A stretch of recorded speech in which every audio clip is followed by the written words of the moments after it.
A morning at the clinic begins in the same way every week. Brenda and I carry our mat and a bag of toys and a book to document some of the details. We walk through the clinic, we place our mat on the floor in full view of all the mums and babies and the nurses, and Brenda then goes and interacts with the mummies to explain why we were there and to invite them to come and sit with us. This is who we are, me and Kathleen. We sit there, we speak to mums who wants to come and talk to us with anything that they love to present to us with their baby, or just ask any question, about your baby or the difficulty that you have with your baby. And you come to us, you just sit with us and talk. We just talk. Her talk has evolved over the years, and in it she talks about the value of relationships between mummies and babies. And she suggests to mummies that babies are far more sensitive than we've realized, and that the first 2 or 3 years of life are crucial for the future of their development.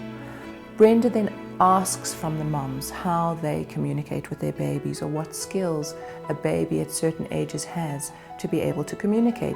And she does this in a very interactive style. And mummies will often say, "My baby can cry," and Brenda will then say, "Well, and what about singing, and do you talk to your baby?"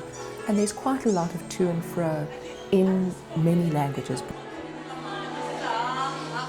She then talks about how the things of ordinary life can interfere with what happens between a mum and her child, and how a baby can pick up on some of these difficulties.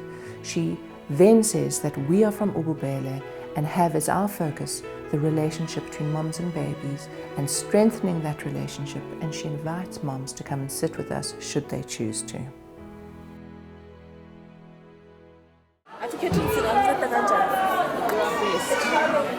Happy came to the mat with her 2-month-old little boy, and he began telling us a very difficult and sad story about her little boy's arrival in the world. He was born premature and was one of twins.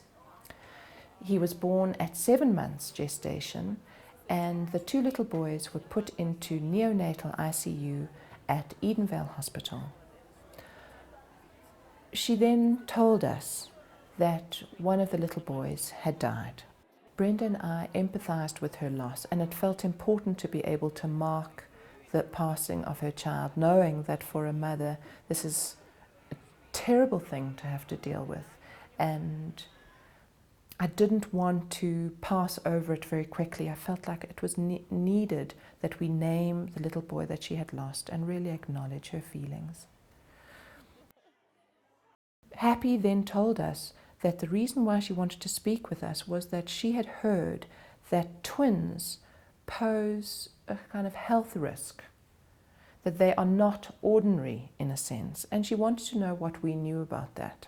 But because people speak many things, some they've got twins, they say, I don't know, we've got twins, the other one passed away, the other one is going to be weak, I don't know how, so I want to know if maybe you know that or you don't know that. Because I don't know nothing about the twins really, but I didn't see anything yet. I felt that this was something that we needed to talk about a little bit towards the end, and I asked permission to be able to ask Happy a little bit more about her life, what other children she had, how she had experienced the pregnancy, get a sense of who she was in her world. And we slowly got some of this information through her speaking to Brenda in Zulu and Brenda translating to me when she felt that it was appropriate to break from Happy. While Brenda was talking to Happy, I was able to engage a little bit with her little boy, Lindelani.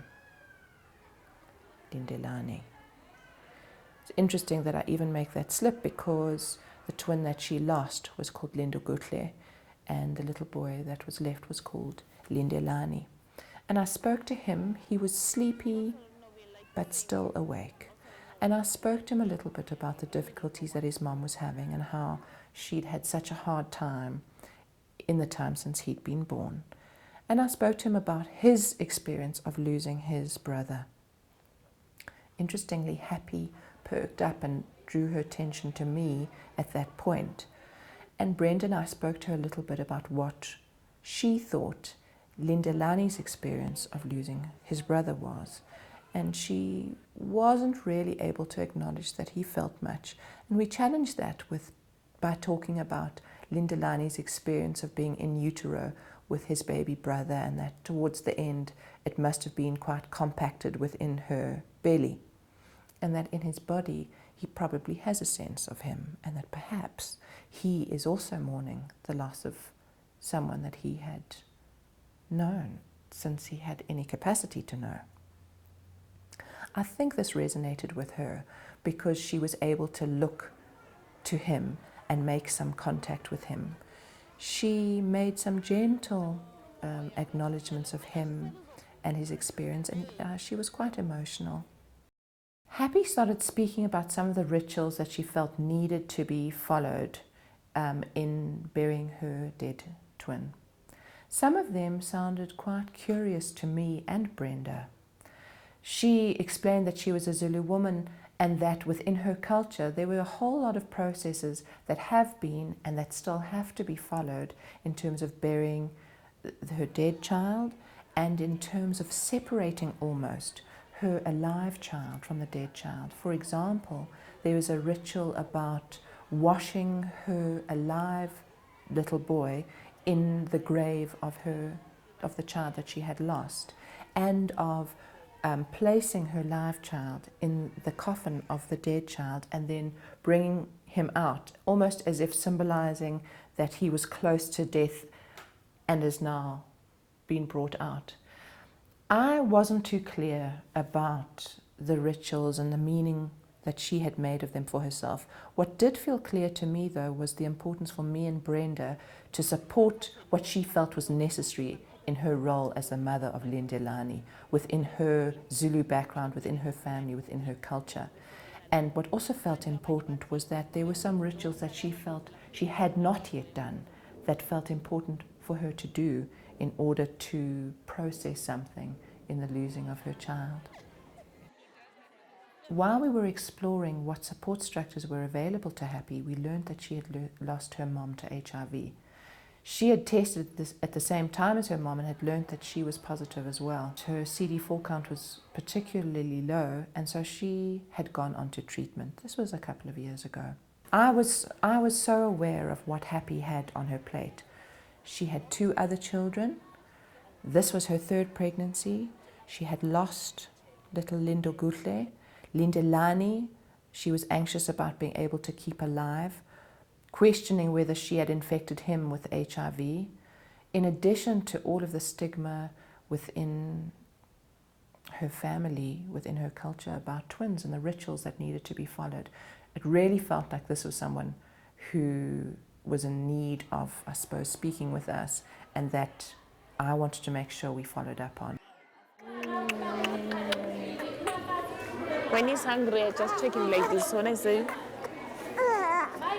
he's hungry. Lindelani then began to cry, and I asked Happy about why she thought he was crying, and she understood it as his communication that he was hungry. It seemed so poignant to me that he was crying at this time when she had spoken about her protecting him from her cries. But I acknowledged the need to carry on doing the ordinary mothering things that being a mother to a small baby means. And she said that she was going to go back to her chair to feed her baby. We then agreed that she'd come back and sit on the mat once she had fed her baby. And so our baby mat session was kind of prematurely ended. We were able to take down her details, and Brenda made telephonic phone follow-up the following week, and we've invited her to come and sit with us when she brings Lindelani for his next checkup. If I think back on that particular baby mat session, it seemed to highlight several important things. One, that Brenda and I are a couple working on the mat. Not only does she translate for me, but we represent 2 thinking minds working together, and as Brenda is engaging with the mom, I'm then freed up to engage with the baby as a patient in his right, as he's also my patient. Brenda is then able to quite organically interpret for me when I feel the necessity to understand something of what she and the mom have been talking about. And she can then translate for me something that I feel is important to be clarified. Within this session, I think that we were able to acknowledge Lindelani as a person, possibly his own grief process that needed to be acknowledged. I think we were able to acknowledge the child that Happy had lost. I think we were able to invite her to access services in the future, since things were going to probably be challenging for her from that point. And I think we supported her ordinary attempts at mothering this particular child within her cultural group.